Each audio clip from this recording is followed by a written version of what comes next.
I heard you say a couple of things today that I'm definitely going to be walking away with. One is the importance of purpose in driving myself. The second is, trusting the gut and the importance of doing that. Sometimes even if the data tells you otherwise.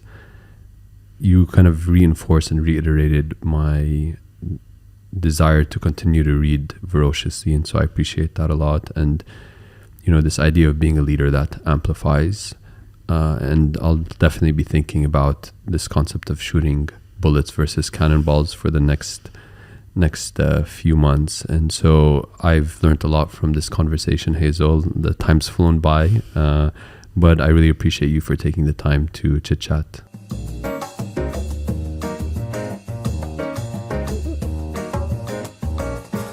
Thanks for listening into another episode of Talks with T. I'm very honored today to have Hazel Jackson, founder and CEO of BizGroup. Hazel has been a BizAd customer for a few years, so I've had the pleasure of interacting with you and see your amazing business grow over the past 4 years. For the audience that don't know us or don't know the company, I'd love for you to just kick off by introducing. Sure. Well, thank you very much for having me here today. It's exciting to talk to you. The business now is, I suppose, at this sweet spot between human interaction and technology-enabled learning. So, but that's not how it started 30 years ago. So it's evolved an awful lot. But we work with corporate clients, with government in the UAE and in Saudi particularly, helping them get their people from point A to point B in order for the company to grow and scale and meet its business strategy. We all know that people, getting the right who is what makes a business work. And so our job is to help companies make those people perform better. Absolutely. I can imagine that succinct vision and purpose of the company isn't necessarily how your journey started. No, I think it always had an underpinning reason. And I think, we all learn as entrepreneurs that purpose is key. What's the purpose? Why do you do what you do? How do you, 30 years on, still get up and go, hey, I love doing what I'm doing? And my purpose was always about enriching lives. Because if you actually come to work, get on my soapbox now, but if you come to work and you have a good day, if you feel like you've made a difference, if you feel like you've contributed to something, you probably go home and you may be a better mother or father or husband or wife. Maybe you get promoted, maybe you can give your family a better start than they could have had before. And so it all comes back down to how we help people do a better job, but do it in a way that's not just about the sales numbers or the software development or about the bank being more profitable, but about enriching their lives related to work. So that's not changed in 30 years, but everything else has. One common theme that I've seen from having conversations with multiple entrepreneurs is this idea of having a purpose that really becomes the fuel for the engine. How does one find their purpose? Great question. I think there's a couple of things. I don't think you necessarily, well, I certainly I couldn't articulate enriching lives through learning 30 years ago. What I could articulate is what I liked doing was watching the light bulb go off in somebody else's head when you said something or you showed something and they thought, oh, I could do that, and maybe that would help me do my job better. And so that little moment, that light bulb, it took me surrounding myself with a few other people who actually understood what the learning business was all about, the training business back then. And I started to realize that the impact that we could have, I think labeling it takes a little bit more time, but it's actually already inside you. The why you're doing what you're doing certainly shouldn't be make money. It needs to be something else. And but getting a label on it might take you a little bit of time. And it's just typically a, why are you doing this? Why are you doing this? Why are you doing this? Just stop short of saving the planet, you know? Yeah. What does it really mean if you get this right? What would it look like? How could you describe it? And then don't kind of like go out and announce it to the world on day one that you've come up with the words. Let it simmer, let it sit, let it see whether it's going to have longevity. Because really your business purpose, and that might be different for different business units, is forever. It's not anything you ever actually achieve. Yeah. You're always heading in that direction. Yeah. Spot on. I mean, for me, I would say only in the past year or two have I started to understand the articulation piece. There's always been something inside of me that's been built around this idea of empowering people to fulfill their full potential. And only now can I put it into words. And exactly what you said, when I'd see team members grow, take on challenges that they never thought they could take on, that's when I'd feel, all right, this is why I'm doing this. And so I wholeheartedly agree with what you said. It's inside of you, and then somehow it just starts translating into words. I read somewhere that you came to Dubai in the 90s with $700 in your pocket. I don't know if this is an infamous story at this stage or if it's factual, but I'd love to kind of hear about your beginnings in the Emirate. I came to launch a product for a client. I was working for an advertising agency in London, and they said they wanted to launch a product at an exhibition back then called Britain in the Gulf. I don't think it exists anymore, but it was a big deal back then. And I kind of like said, do what? Where are we going? And anyway, I came with this client. I found the conference organizers, the exhibition organizers. We built a stand. We launched the product. We did some media and marketing around it. I was in my early 20s, but I'd done quite well in the ad industry in London. And I thought, oh, this is actually a really vibrant city. Now, 1992, I'm talking about. Sheikh Zayed Road is a 2-lane highway. Yeah. We're really downtown. I was at the Hyatt Regency, I think it was, with the turning restaurant. Yeah. And I started thinking, I came kind of 3 times for this gig, and I really found just something was speaking to me. And I went back to the agency and I said, I think I'm going to resign. I'm going to start a business in Dubai. And they said, have you got a business plan? No. Have you got any money? No. Do you want to take a sabbatical and make it kind of like 6 months and see how it goes? No. I need to burn my bridges, because I knew that if it got tough, the first thing I'd be able to do is to go back to my job in London. So I packed up my stuff. My family all thought I was absolutely nuts. I didn't have enough money, $700. You can't start an advertising agency. Yeah. And I was the salesperson, so the suit, not the creative. So I didn't even have any creative skills I could sell. But I had met a gentleman while I was doing these trips over to Dubai, and he owned the Gulf News newspaper. And my job out of school had been selling classified telesales advertising. Now, this is pre-internet. I don't know whether your listeners actually know that existed, but you bought and sold things in Dubai through the classifieds in the newspaper. Yeah. And I had read the newspaper and thought, they're not very good at writing these ads or expanding these ads. And I had said to this businessman, I reckon I can increase your newspaper size and sales and revenue through your classified sections. So that had been a seed. When I came back to start my training business, that was the first person I rang, and he gave me a break. Like normally in any entrepreneur's life, there's the first customer who will forever remain in your heart. And he said, okay, give it a go. And we helped the newspaper grow. I'm going to say we, because I trained 20 ladies that were working in the classified department.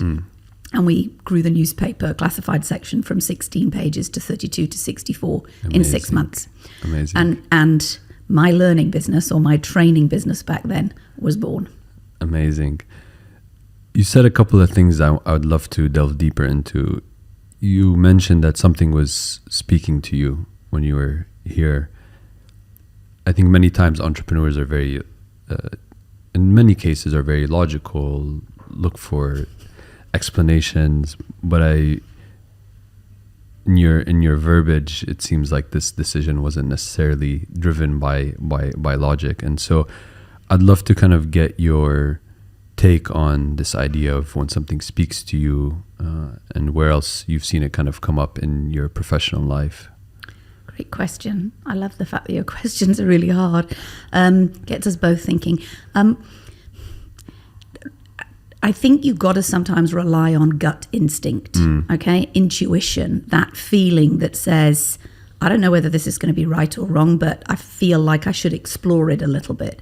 Now, you've got to understand, I was 25 years old. I had no children. I didn't have any mortgage. I didn't have anything to risk. I wasn't throwing away a big corporate career. I'd done very well, very fast. But so it was low risk for me. But what was speaking to me was I was a small fish in a large pond in London, and I could maybe be a slightly bigger fish, not a very big fish, but I could make a bigger difference in Dubai.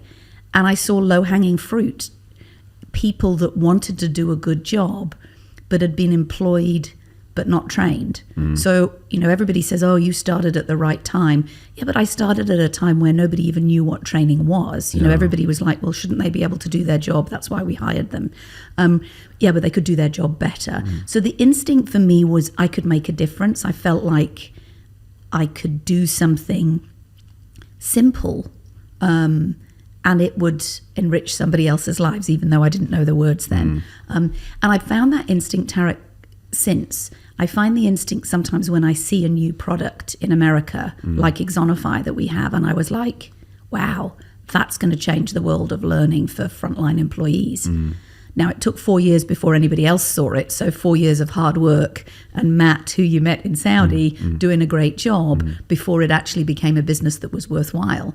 And a lot of the businesses that or avenues I've taken in my business have been on instinct rather than good data-driven decisions, I'll be honest. I think we've got a little bit better at data now, but most of the ones that have played big for us are the ones where I bet big, fast, and kind of like bamboozled everybody else to follow. Yeah, it's interesting because I feel as I mature in my business, I become much more confident to take calls based on my gut instinct. What I love about your story is you took a call very early in your career. It was back in the days when overhead projectors were the most expensive thing. I mean, actually, that first course, I couldn't afford to buy a computer. Not that there were many around then. Yeah. I bought a typewriter and I typed with a lot of spelling mistakes, that first training program. So my career has spanned technology, and I find that fascinating too, particularly because now I would consider myself to be one of the entrepreneurs in our field that's trying to push the boundaries of technology in 100%. The learning space. So maybe it's because I've seen all sorts of experiences in the last 30 years. Yeah. And back on the kind of gut feeling, if I'm an entrepreneur, how do I develop a understanding of when my gut might be right versus when it might be wrong? I would be a billionaire if I could tell you that. Look, I don't get me wrong. I think data is a key role. I think surrounding yourself with smart, capable people is another role in that. You can bounce things off them, and you can. Doesn't mean that they'll always be right. And by the way, I think customers are a huge role in that. But again, customers aren't always right. Sometimes you are looking at something they don't even know they're going to need 100%. In time to come. Yeah. So I think you need to surround yourself with a number of those. Read voraciously, listen to podcasts, and look at all the signs when they come together. Yeah. I think it's hard to know whether you should follow your gut or not. But I love a piece from Jim Collins. Jim Collins, in his book, Great by Choice, I think it was, he said, fire bullets, then cannonballs. So if you have an idea and your gut says, I'd like to do this, I think this is the way that we need to go. What's a bullet that you could fire and then maybe recalibrate, and then maybe recalibrate, and then maybe recalibrate to get it right before you put the cannonball and the money in that direction.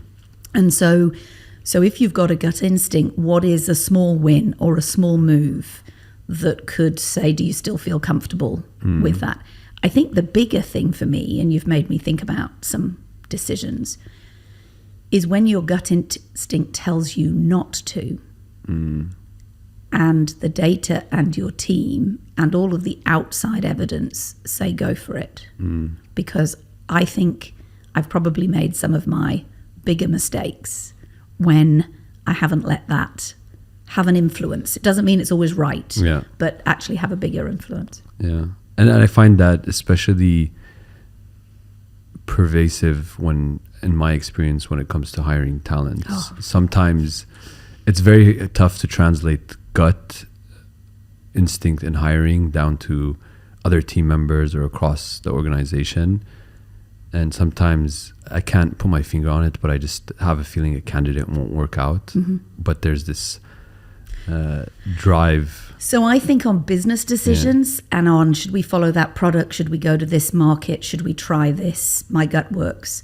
On talent, I agree with you. There's a certain vibe that you get from somebody. But I think nothing beats really, really strong interviewing, good assessments, and then the secret sauce, lots of references. You know, and we're so busy and talent is sparse. So what tends to happen is one of those things goes.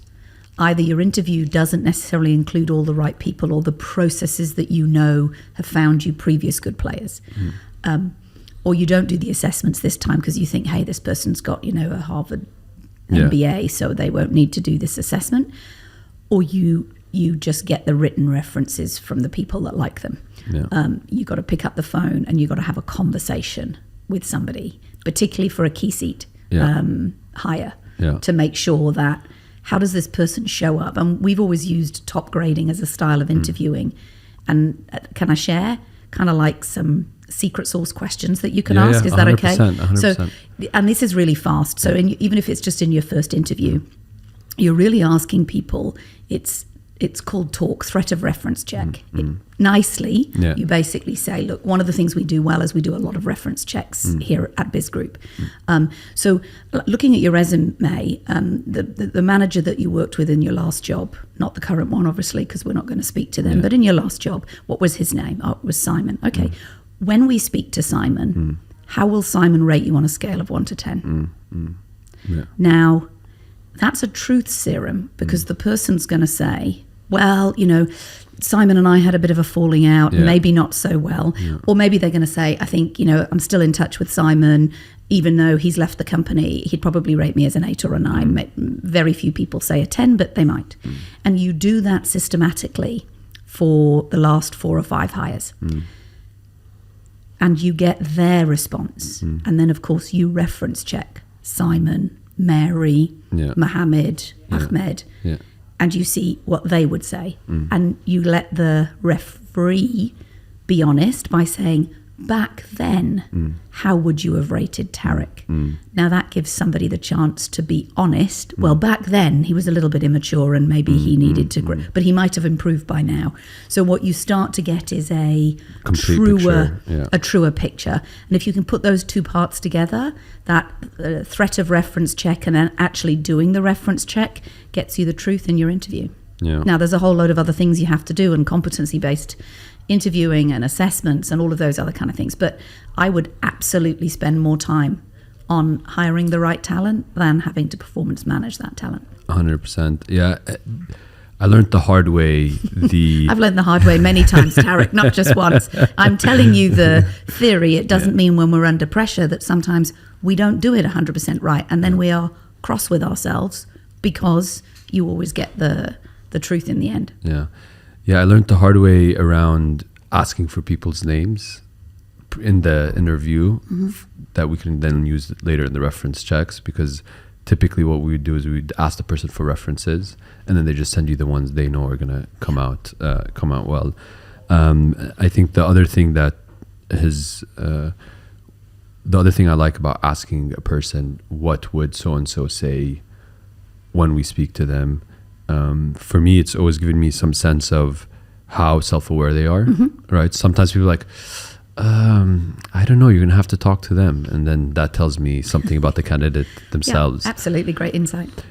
So you start off with growing a classifieds business. How does that eventually evolve into where we are today? Well, I was a trainer for the classifieds business. So this the entrepreneur that owned the Gulf News, I think he still does, had a number of other businesses as well. So he said, if you can do that with those people, can you do that in my furniture store? Can you do that in my head office? Can you do that in my motor company? And off we went. And then pretty much 6 months in, I was like, okay, maybe I need to find some people that really know what they're doing, because I was a little bit like this. I was in a passion project. I was enjoying what I was doing. My energy was infectious. I was a voracious reader already by then. So I was sharing concepts that maybe would be being used in the UK or in America but hadn't made it here, on customer service or sales. And that was resonating with young people that had been brought into Dubai to do a job but hadn't necessarily been upskilled. So my business started literally from focusing on helping other people do their jobs better. And then I realized that I actually had a concept and some ideas that resonated, and we started formulating training programs. And in the current form of BizGroup, when did that really kind of come together to say? You know, it's really interesting, isn't it? Because like next year will be 30 years That's in amazing. business. And how does that make you feel? Old. No, proud and old.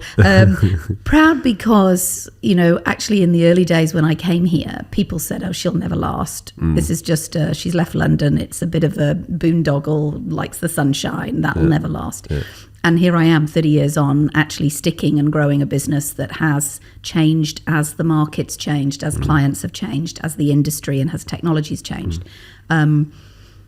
What still exists from that original business is this passion to go in and really understand what are people doing in their jobs right now, and what does the business want to try and achieve, and what's the gap in behavior.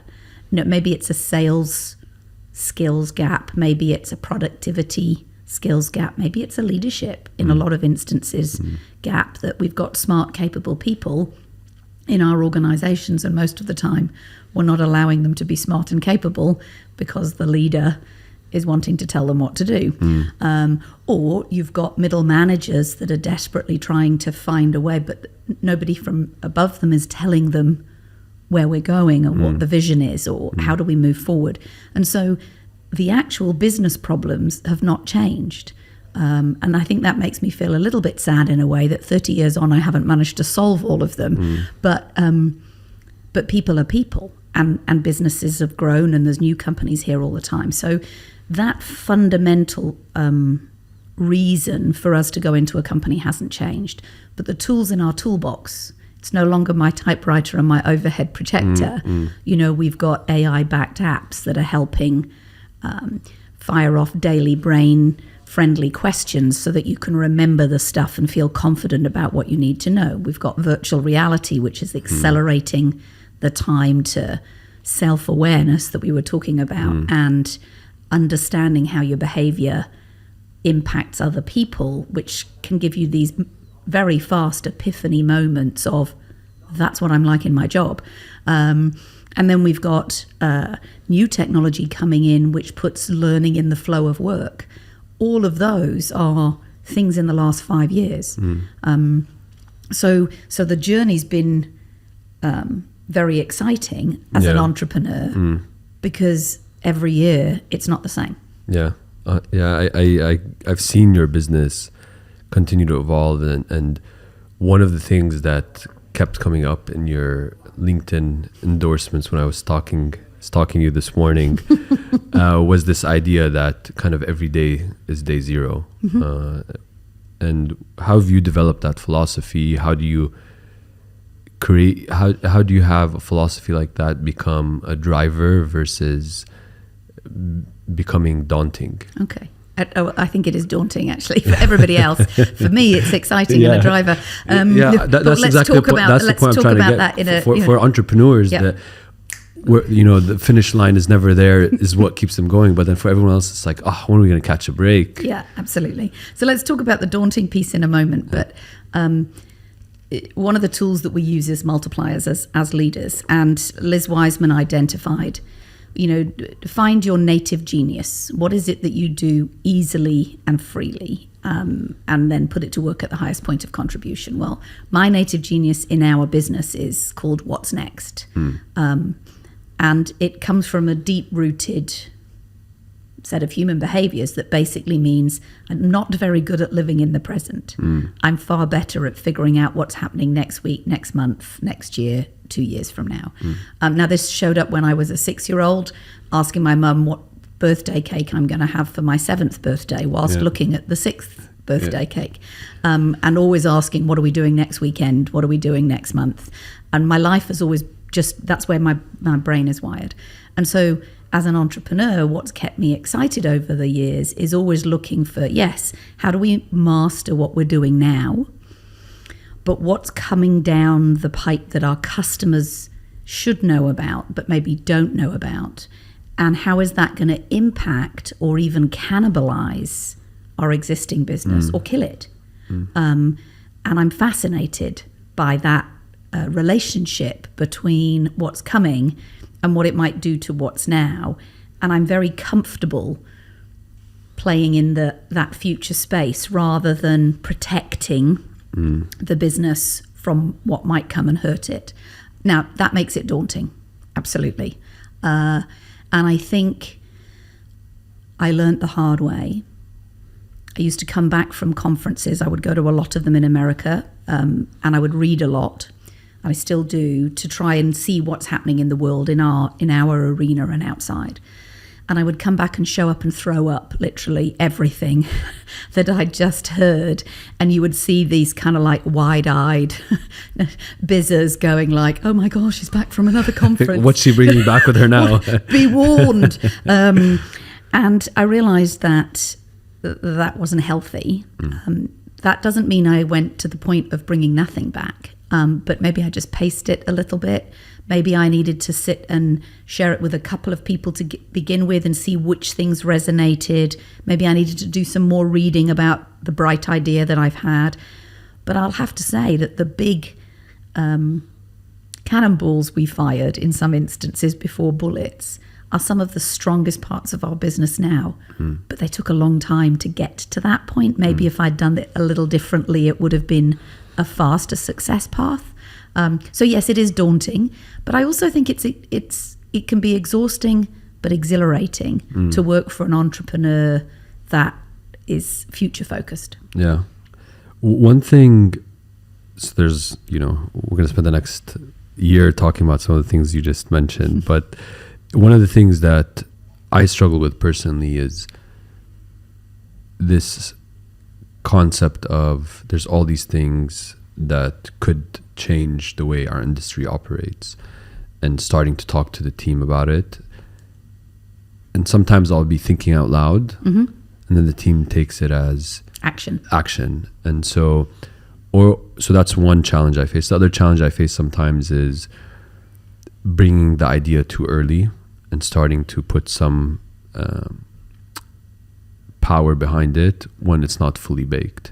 How do you manage either of those? So again, referring to multipliers, that's called an accidental diminishing trait of idea fountain. Okay, just like 101 ideas. And the first thing that you talked about is so often we share ideas with the intent to have other people contribute and share their ideas. But because we share too many, we become idea rich and other people become idea poor.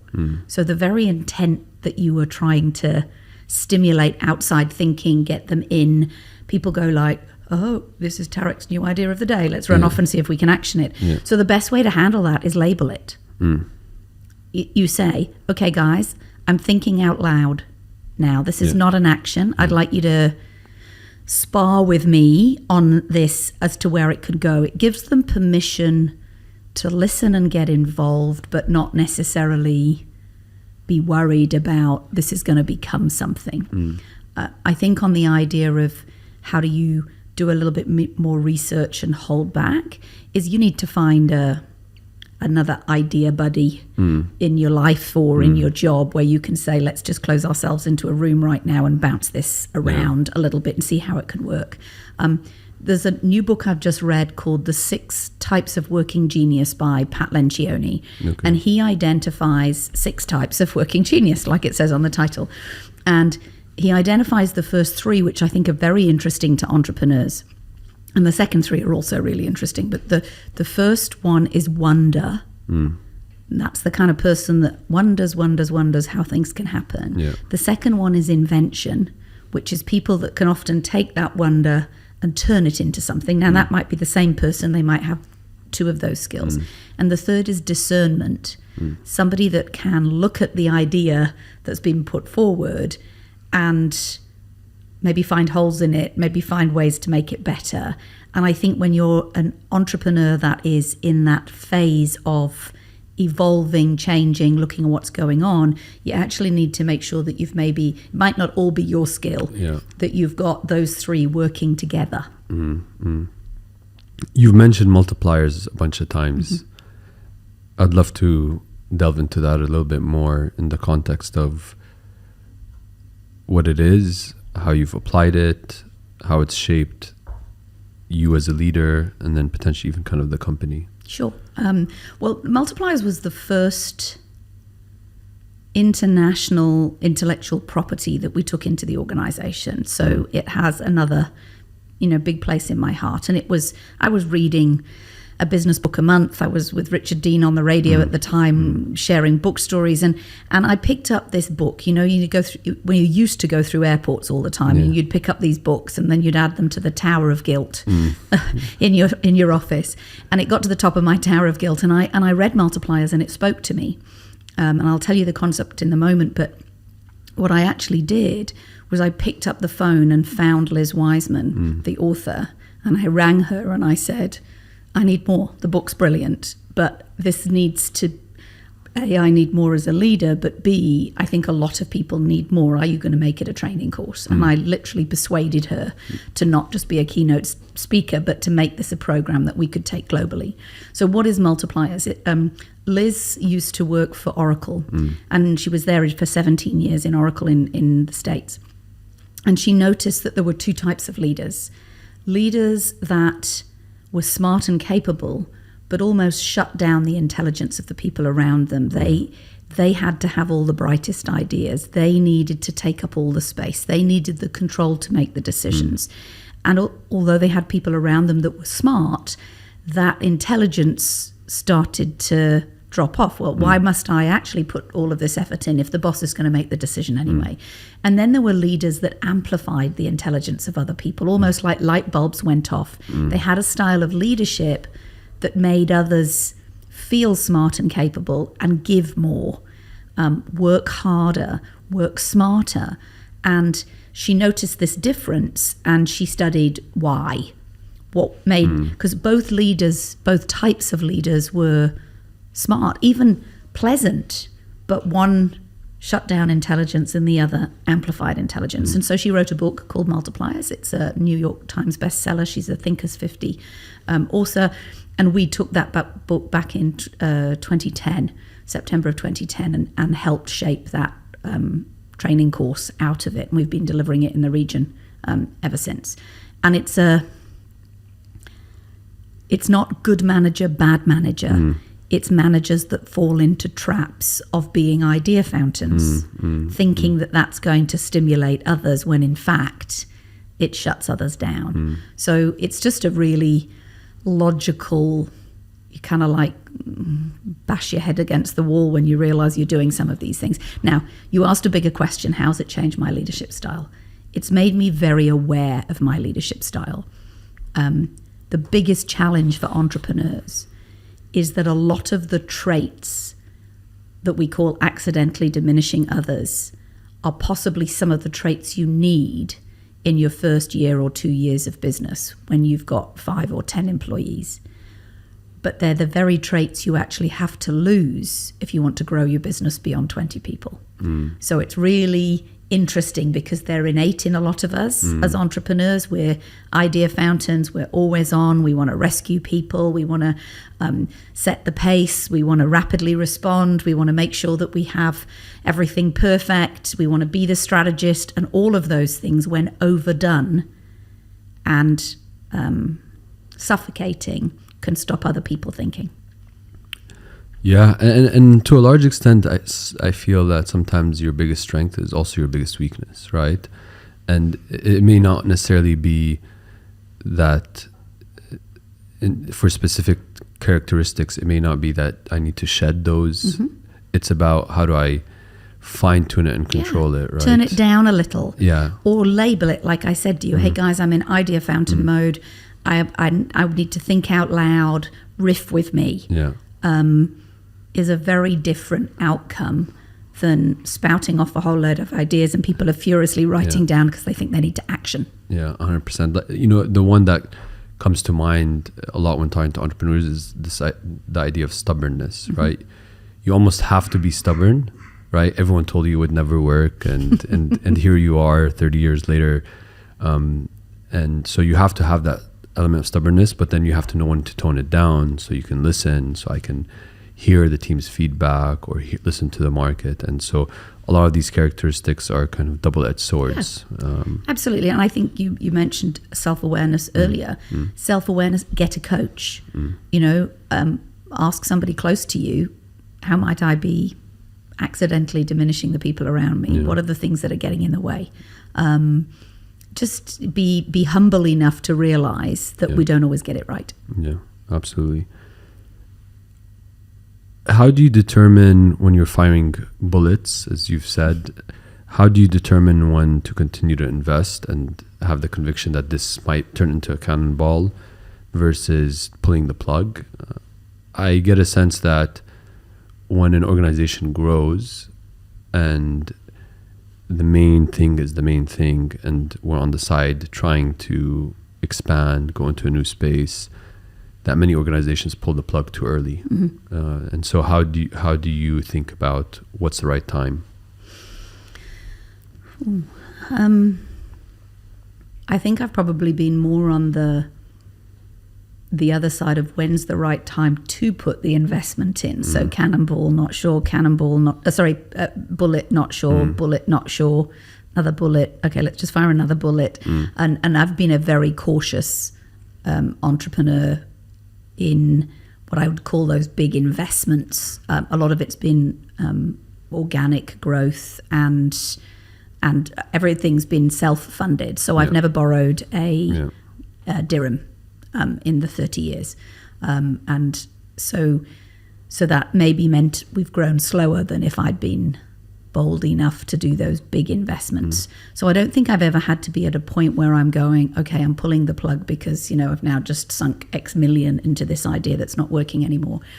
But I have failed I started a magazine because there wasn't an HR magazine. It was not my core business. I didn't really know what I was doing. We found some partners who weren't entrepreneurs and I thought I could give them that side of it. That didn't work. We tried to build a permanent team building site out near Bab el Shams, sunk a bit of money into that, but probably more a lot of time and ideas and people resources, and that didn't work. So I've made some wrong bets on things, but always with cash that we could afford to play with. I don't know. It's we're all expanding our businesses into Saudi right now. You know, that's the market where we all know there's more people. There's more need. There's a real big need to expand and help more people do their jobs better, and that's scary. It's a whole new market. It's a very dynamic and growing market. But I wouldn't be being honest if I didn't go, that actually scares me quite a lot. That's probably a big bet that we've been firing bullets for a while, and it's time for the cannonball. Yeah. So takeaway is, you have to kind of play it bet by bet. There's no real... I'm sure, look, I think data tells you an awful lot. Have a great financial person in your team. I do. Make sure that they are giving you the data and the risks and the advantages of what we're going to do. And make sure it's a decision. I think when you start to make those bigger bets, certainly Saudi for me was a decision as a team, because it can't be something where I'm the only one going like, let's make it work. Yeah. Whereas before with a product or a book or a concept, perhaps I could be the passion person that could drive that forward. But with a decision to geographically expand, it actually means boots on the ground. It means more people looking at it. It means more than just one person deciding to grow that space. And so I think that for me is very much is the team on board, and how do we make sure every step of the way the team is still analysing and going, yeah, this is what we're in the right direction. Let's course correct. Let's change the bullet this way. So that was very much a team decision. Yeah. It's clear that you're a voracious reader, and so to be honest, it's something I've only developed in the past 2 years. And one thing that's worked for me is I'm just always reading. So what I mean by that is if it's on my phone, if I'm in a cab. So that's the only way I can get through. Yeah, little bits. So I want to learn from you what kind of things you've learned about being an effective reader. Oh, nice question. I was always the hard book, pick it up at the airport, plane time reader. Now, obviously, that's reduced quite a lot. And I have to say, I still like to buy the book. The reason why I like to buy the book is I want to scribble all over it. So the best books in my bookshelf are the ones that when you open them up, they've got names on the inside and sticky tabs in them and underlines and highlights and all of that kind of stuff, because it's speaking to me as I read it. But in order to be able to read enough now, audiobooks are my friend. And you know what? The traffic is letting me read more now. Yeah. It used to take me 20 minutes to get to work. It takes 40 to get there and an hour often to get home. Yeah. So all of a sudden, I've now got an hour and 40 minutes of audio listening time. Now, classic, I'm currently listening to Jim Collins' Entrepreneurship 4.0. Is it 2.0, 4.0, BE 2.0? Okay. And I've got the hard copy book, but I was never getting time to actually sit and read it. So I bought the audio book as well, and I'm loving it. I know what's going to happen. I'm going to have to go back now and read the book so I can underline all the things that I can't do whilst I'm driving. Yeah, that's the struggle I've had with audiobooks. Is I'm also a massive note taker, and so I'll be like, how am I going to remember this? Well, so I do it. I read the audio book to know. Do you know, sometimes you get these books and you get past chapter 1 and you're like, okay, you said that in chapter 1. Okay, in chapter 3, okay, you said that in chapter 2. Okay, I don't need to read this whole book. I got the concept. But somebody said to me, I read the book summaries. That's all I do. And I said, yeah, but here's the problem for me. I remember reading or watching a YouTube clip of a book, and it was kind of like, I don't know, 2 minutes. And I thought about the concept for maybe 4 minutes. When I read the book, it was 6 hours of my life, maybe 8 hours of my life. And I thought about the concept for a long time. And so I think what's interesting for me is if you really want these things to change the way you think or behave, it actually needs to sink in. And so you need to do the hard yards. You need to do the reading or the listening. So I will listen for, should I read? Yeah, interesting. Then maybe I might remember it after I've written the notes. Yeah, I think 2 things that changed my perception or my ability to read on a continuous basis was, one, I don't have to finish a book because I'd get stuck in books that, you know, I just probably I would dread reading. And so that was one, was this, as soon as I figured out that I don't have to finish a book, it was freeing. I felt like a bird out of a cage. And the second one was reading multiple books at the same time. And for me, that's, you know, sometimes I feel like going deep on a specific person's biography. Sometimes I feel like reading something light, and sometimes I feel like reading a book that's going to transform the way I think about business. And when I was stuck with just one book, maybe in that specific moment I wasn't in the mood for that type of topic. And so those two things really changed the way I read. And so I'd love to ask a tall task of what are some of the books that have changed your life? Okay, it's not a tall task for me. It's finding obviously I've talked about multipliers, changed my life. And actually her recent book called Impact Players. The reason why I love Impact Players by Liz Wiseman is we talked earlier about talent. And you know when you've got somebody in your team and they're an A player, and you've got somebody else in your team, really nice person, but you kind of like go, they're a B player. And before Impact Players, I would talk about A players and B players, but I couldn't necessarily tell you why. Both smart, capable people, both really like them, just not sure what's that difference between the two. And Impact Players nails it. Okay. And so it actually not only gives you the tools to say to the B player, hey, look, these are some of the things I think you need to start doing, but it also gives you a chance to recognize why the A player is so good. And so it was magic. So I love that book as well. So that's a recent edition. My classics would always be Good to Great.